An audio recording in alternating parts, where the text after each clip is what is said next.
இதுக்கு கோயம்புத்தூர்ல முத இந்த பாம் கல்ச்சரை உருவாக்குனதே எல்லாரும் நினைச்சிட்டு இருக்காங்க முஸ்லிம்ஸ். உண்மை அல்ல. ஹிந்து ஃபண்டமெண்டலிஸ்ட் தான் ஃபர்ஸ்ட்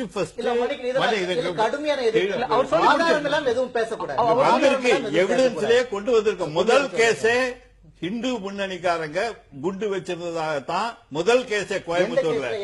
நான் சொல்றேன் வாங்க, 10 கிலோஸ் கொடுக்க முடியும்.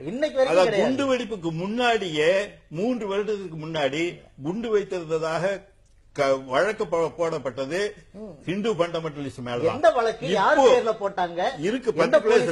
நீங்க 2 பேருமே வழக்கறிஞர், நீனும் ஒரு வழக்கறிஞர், அவர் ஒரு மூத்த வழக்கறிஞர். அந்த வகையில ஆதாரம் இல்லாமல் நீங்க 2 பேரும் பேசக்கூடாது.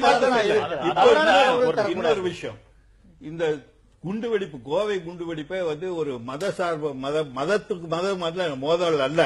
நல்லா புரிஞ்சுக்கணும். இது செல்வராஜ் கொலை உண்டதற்கு பின்னாடி, கான்ஸ்டபிள் செல்வராஜ் கொலை உண்டதற்கு பின்னாடி 19 முஸ்லீம் இளைஞர்கள் வெட்டி கொல்லப்பட்டார்கள் அல்லது வேற விதமாக துப்பாக்கி சூட்டில் இறந்தாங்க.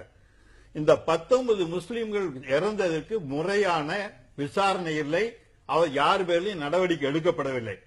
அப்படி எடுக்கப்படாததற்கு ஒரு ரீட்டாலியேஷன் தான் இது.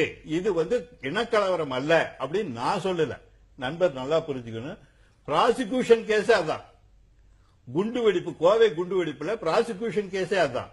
இன்னும் சொல்ல போனா இந்த செல்வராஜ் மர்டர் கேஸ்ல ஏதோ